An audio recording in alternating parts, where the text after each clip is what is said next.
I'm Gary Anderson. You're watching Behind the Bar with Paul Starr.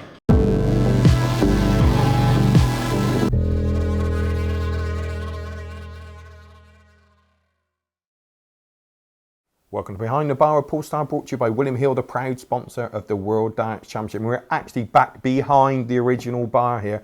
Last week, 370 odd players went off to Wigan for this year's Q School, looking for 30 places that were available. And I'm happy to say we've caught up with Ryan Palmer from Bristol, who was one of the lucky players who made it through and collected this 2016 PDC Tour card. Ryan, I bet the phone hasn't stopped ringing, has it, since Q School? Oh, it's 3 days non-stop, just solid phone calls, text messages, inboxes, Facebook, everything, yeah. So it's a silly question, but as far as darts go, this must be your biggest achievement. Oh, it's brilliant. I'm over the moon. I've been speechless for the past 2 days. Just don't know what to make of it yet. Yeah. So Sophie likes the fact that you're speechless for the last couple of days. She's impressed with that, is she? I wish it was the other way around sometimes. So when you walked into the venue, Ryan, on day number one, did you expect to qualify? Because 371 entries on the first day, that's tough, isn't it? Yeah, there's a lot of people. When you look around, you see the talents that are there, that has been and done it. Yeah. It seems to hit home a bit how everyone wants the same kind of thing. Yeah. But yeah, I just treat it as 4 daily tournaments rather than over 4 days, if you know what I mean. Just try and treat it as a tournament, hopefully have a good run, and always confident I'll qualify. Yeah. So on day number one, you played Kirk Shepherd, an ex-world finalist, and so you didn't pick up any points on day number one. No. But 60, you got to the last 64 on day number two, so a couple of points there. So that's okay, but you knew there was a lot more work to do. Definitely, yeah. So play Kirk Shepherd day one. He didn't miss. He was phenomenal. I was very surprised that he didn't actually get his tour card that day, the way he played in his first couple of games. But yeah, it shows how hard it is that he didn't even come out with one. Day number three, nothing, and then it's all on day number four. It's all down to one day, and so you need to really you got to do it on one day. You got to make the last four, and you've done that. So you must have been playing, because I looked at the results. You must have been playing superbly well. The players you've beat and beat convincingly as well. Yeah, the first game I played Sam Head. I've played him before, and he's an outstanding player. I found myself, I was 4-2 down in that match as well, which a lot of people obviously don't realise. And I come back to win 5-4. And yeah, as the day got carried on, the game was just getting harder and harder, but I just didn't seem to miss much. I knew I had to get to at least the last game to pick up another 9 points, which would put me on 11, which would hopefully get me in, which works out would have. Yeah. But the aim is just to, again, treat it as a single tournament and just go and just try my best to get and just try and win it. And is there, even though that might have made it, the difference is you knew if you win that last game, there's no ifs or buts. And you played, I believe, Matt Clark to secure your card. I did, yeah. I played him back in November for the World Championship qualifier, and he beat me 5-4 then. I was on the tops after 12 darts, and he checked out at 120 to beat me, which hurt a little bit. Yeah. So I know how good Matt is, and I've played him, I think, twice now. I beat him once. 3 times now. I played him in a challenge tour and beat him. He beat me last month, and then I beat him obviously on Saturday. Yeah, I mean that's fantastic. So when you hit that final double, that was it, wasn't it? That's like maybe a professional player winning the World Championship for you, isn't it? Getting that tour card. You've tried this a couple of years ago. You weren't far away, were you? No, I got to the last game a couple of years ago. I lost to Nigel Hayden. I throw quite quick, and obviously Matt Clark's slow, Nigel Hayden's slow. I just didn't want it to be a repeat of what went on. He beat me 5-1 in the final of that one. But yeah, I missed out by a point that year, and I was absolutely devastated. Yeah. I was just gutted for the next 6 months. Just couldn't put into words how I felt. And of course, it's not just getting your tour card; it's the fact that you could be interviewed on Tunks and Tells. I mean, that's the big one, isn't it? That's the one I was looking forward to be honest, the most, because when Andy Parsons got his a few years ago, I was devastated I couldn't get interviewed by Tunks and Tells. But here we are. Yeah, exactly. Well, of course, Andy got his tour card, so that on day one. That's fantastic. So you two obviously know each other so well. I remember you coming over to the Froome Open one year and maybe sharing the prize money. And I thought, Andy was the dart player. And no disrespect, I thought, well, Ryan, a player, but not that sort of quality. But I'll tell you what, you've proved me and a lot of people wrong, because in the last couple of years, Ryan, where has this form come from? I think your brother on Facebook said today he thought he was the dart player, but you have just stepped up, haven't you, really? Yeah, well, the thing is, I'm one of them. I like to win. Anything I do, I could play heads and tails with my 8-year-old, and I still want to win.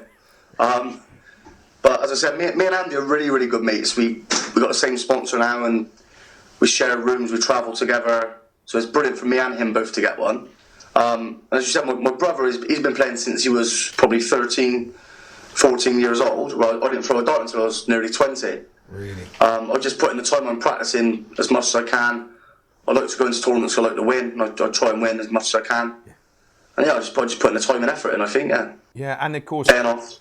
Yeah, it is. I mean, you win in, obviously, local tournaments. You wired a 9-darter at the Frome Open last year, didn't you? That was a fantastic performance. I know you didn't win the event, but I expect you to hit that. And that shows how good you are playing now. And is a sponsor behind you, Ryan? Because obviously to take part in all these events, it's not cheap on the tour, is it? Every week, every event you've got to pay for, the hotel as well as entry. So you've got a sponsor behind you. Yeah, I've got a full sponsor for 2 years now. So that's helping massively. Obviously, financially, I wouldn't be able to do it. Well, I wouldn't be able to do the whole tour for 2 years on my own. Yeah. So that's made a massive difference. It's made me relax. What I do now is I can just go and play darts, which takes a lot of pressure off of everything else. Who's your sponsor there, Ryan? There's a man called Jason. He's from Cameron Promotions Limited. Yeah. He sponsored Andy at the back end of last year, and we went for a chat with him. He came up to a tournament in Swindon. I actually lost in the semi-final to Andy as well, and I beat a fair few good players. I beat Johnny Haynes in the last 8. First time I beat him, and he came to watch that. He seen how I was playing, and then we had a chat, had a bit of a meeting, and but yeah, he's taken us both on for the 2 years. Oh, brilliant! And it's been able to travel together. Oh, it helps on cost, doesn't it? Because you've played Challenge Tour, and I know you've entered UK Open qualifiers. You've played the best in the player. You've been in the world. You've been on the hockey with Michael Van Ger, and I know how you are. You're not going to feel any pressure, are you? You're going to go on and think, hang on, they got 3 darts, I got 3 darts. That's the right attitude, and I think that's the attitude you've got. Yeah, well, as you said, they got 3 darts, I got 3 darts. I've hit 9 darters, they've hit 9 darters. So I could put them where I want to put them. Yeah. I don't drink, so I don't really get nervous. Never drank and I played darts, so I don't get nervous that way. I haven't got to have a certain amount. I just get on with it. I just play every game to be at the highest ability. Yeah. And yeah, I took a leg off Van Ger, which everyone was saying, "Oh, you'll get beat 6-0, you'll get beat." I took a leg. That's right. That's an achievement in itself. So darts in Bristol. Obviously, our friend Mr. Brown and Mr. Dubbers, they didn't quite make it at Q School, but it is tough. It is tough, isn't it, to compete at that sort of level? How is darts in Bristol? And there's lots of really good players there, but we want a top 8 in the world. That's what we want, Ryan. Yeah, the standard in Bristol's phenomenal. Obviously, Steve and Mark will play with them Super League on a Tuesday night. They're both in brilliant form as well. It just says it proves how hard it is to do when you've got 370 odd people there, all wanting the same, all telling themselves they're going to do it. Is so hard. Yeah. But yeah, the darts in Bristol is phenomenal. Yeah. There's probably 15 top dart players in Bristol that are there or thereabouts. Yeah, and of course you're one of them. And well, all we can say from us here at Tonks and Tails, Ryan, thank you so much. Congratulations on the week, those 4 days, especially obviously on the last day, and best of luck on the tour in 2016. Thank you very much. Thanks, Ryan. Thanks for your time, mate. Thank you, Paul. Take care. Cheers. Great to catch up with the Lion there, Ryan Palmer. Of course, he's got his dream of having a tour card, but more importantly, he's now appeared on Tonks and Tails. Another player who went off to Wigan looking for his 2016 tour card was Peter "One Dart Manley. Didn't go quite as well, but we managed to catch up with him. Peter, Q School, how did it go for yourself? Yeah, good evening, Paul. It wasn't particularly good. I'd been ill over Christmas. I was really looking forward to it, actually. I'd probably done my best I'd ever done in it last year. So to say that a couple of my pals, they got through with some tour cards and whatever. But the desire and everything's there is very hard. I'm there making sure everyone else is all right in the PDPA capacity. So it's difficult to play and to help everyone else and tell them what they've got to do and how to enter and everything. But no, I'll be back next year. I'll have one more go next year, and hopefully I can put a little bit of work into it this year. I've been fairly busy in 2015, and 2016 is much the same, so I should really put a little bit of effort into tournament play. Well, I mean, 371 entries, I believe, on for, starting off the tournament. I mean, that's tough, isn't it? I mean, and they all expect to get through. There's no mugs there, are there? So you've got to be 100% prepared. But you did say earlier before we started recording that you did win the bull up on one of the matches, didn't you, Peter? Yeah, I was over the moon. I won the ball, and I knew straight away that I was going to be in front in the game. And fun enough, that was probably the only shot that I had. It was young Richie Housen, and I couldn't believe how he didn't get through, actually, because, I mean, one thing I do know is how to beat someone, and he absolutely mullered me, and he had a 180 in every leg. But the funny thing is, they still had that little bit of nerves in that first leg playing the old one dart. Yeah, that's eight. And you mentioned one dart, as I did at the beginning, down in Plymouth. Before Christmas, Pete, you rolled back the years, and that's probably the best double exhibition I've ever seen, hitting doubles at a darts exhibition. That was unbelievable, and that's why I thought you were an absolute shoo-in for the tour card. So next year, you reckon next year you're going to give it one more go? Well, yeah, the exhibitions, as I say, are totally different. You're relaxed and it's good fun. And to be honest, I'll probably play no different, like you just said there, the best you'd ever seen. But it's no different to me as from when I was world number one. I just go there, relax, enjoy the evening, enjoy the people. Whereas the tournament play, you've got to stand in front of the hockey and beat someone. And if it's not there anymore, and I'm not the only player, we can see the Paul Nicholson, the Colin Lloyd, Colin Osborne, they're all drifting, they're all going the wrong way. Yeah, well, a couple of friends of mine got for Andy Parsons and Ryan Palmer, who's speaking to on today's show. But there's some big names. Jeffrey de Graaf, who's of course come over from the BDO. He got through on day number 3, and also James Richardson. Of course, his son Josh has been doing great on the he had a terrific. He got through and to both Euro qualifiers as well on the Sunday, which was a terrific 4 or 5 days for him. But you mentioned your pal there from Bristol, Andy Parsons. I was only talking to him in Coventry, and he said he's not making the grade. He's not really putting enough work into it. He's not going to do it next year. So I was surprised to see him there at Q School, probably down there with your good pal Steve Brown. Yeah. And he got through, and I think what it does, it teaches these players that they know if they're going to make an effort or make grounds on the game, then they've got to put the work in. And someone like Andy Parsons knows what he's got to do now. He didn't before. He relied on probably everyone telling him what a great player he was, like simply everyone does. And they go there and then they find just how good they are. Yeah, 30 places. And of course, on the order of merit, players like Mark Walsh and Dennis Smith, managed to get through on the order of merit. So it's great to see those players still there. I mean, Dennis has been about, since I was a kid. He won't like me saying that, actually. But they're very steady, Paul. That's the thing. They're experienced, they're hard to beat, they're slow players, they're methodical. I would have, out of the field that were there, they're probably 2 of the players I would have expected to get through.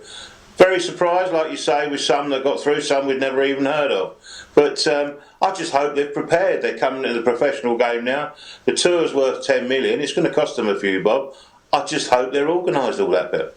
Yeah, that's correct. 128, and of course, they say at the cost of speaking to Ryan, and it is expensive. And that's why being able to room with a friend or travel together or whatever, and a bit of sponsorship, that's the difference in it. Get somebody who's willing to put their name on your shirt. I mean, that helps so much. Yeah, and of course, I mean, the people I speak to, they look for, first off, they look now for a sponsor and a good manager. In my day, it was making sure you're good enough. If you're not good enough, you're not going to win anything, regardless of who you got. And these guys, if they are good enough, they will make a living. They will make enough money. I mean, you only need to, in a pro tour, you need to win 1 round to win £500. Your whole weekend's covered, Yeah, exactly. And you said about the qualifiers, obviously James qualifying for the 2 European tours, the Dutch Darts Masters and the German Darts Masters. And if we look, Bunting, Gurney, Painter, Peterson, Richardson qualified for both. So those players, the cream comes to the top, doesn't it? Even with so many players trying to qualify for the European tour. Well, it does. I mean, but you mentioned Whitlock there. I think he only got through on one of them, didn't he? He did. Yeah, Whitlock. Yeah, he only won. Yeah, he didn't make both. No. So, I mean, I watched one of his games with Andy Bolton, the X Factor that was in the World Championship there, and it was a terrific game. I think there was 141 from Andy Bolton. That cost him the whole game. But that's the standard that these guys are doing now. But I watched Ronnie Baxter. He looked a little bit leaner. and he's got himself fitter, and he's got to get himself back up into the echelon now, the top of darts, and he knows what he's got to do. Got through the first one, didn't manage the second one, but it is tough. And I mean, these guys are seeded. The seeded guys only played 2 games, so they're actually playing someone that's played before. Some say it's an advantage, some say it's a disadvantage. I'd rather be in the next round and know where I am. Totally agree with that. And as we look ahead to the 2016, we've got the Masters, of course, coming up, then the Premier League. Is there any player who perhaps hasn't broken into maybe the top 64, hasn't done it on the big stage that you think this could be his year? Maybe like a player who has. We have seen players like Keegan Brown. I know he is there, but somebody who's going to take that next step, perhaps. Well, there's a guy that I moved from London to Cumbria 15 years ago, and there was a guy here that kept telling me how good he was and everything. And he's played a few years. He's been in the embassy, and that's Brian Pecker Woods. But this year again, I've been impressed with just going round and watching him play. He's lost a lot of weight. He's got himself good. These players are realising. Rod Harrington years ago told me to keep myself fit. Now, if I'd have listened to that guy then, I could still be playing today. Yeah, well, I tell you what, you still look well, though, Peter. You always look good when I see you. Well, it's all these holidays, Paul. I keep having these holidays, and I must admit I was good when I was there, and I managed to save the money. I didn't spend it like some of these other players. No, absolutely. Well, I tell you what, Peter, if that is fantastic. Thanks for catching up with us on Behind the Bar. And if you don't mind, in a few weeks' time, we'll be calling on you again when we've got nobody else to speak to, and then hopefully you can get us out of jail. Yeah. Well, listen, I'm always there for you, Paul. Always, any time. I've managed to have my dinner first, which is a plus. And I hope you haven't missed the episode of The Chase. You take care, son. Thank you, Peter. See you soon. Bye now. Cheers, mate. Absolute class as always. Of course, Peter Manley, and of course, don't forget, ladies and gentlemen, to subscribe to our YouTube channel. It's free. Like our Facebook page and follow us on Twitter. And join us next week on more Behind the Bar, brought to you by William Hill, the proud sponsor of the World Darts Championship.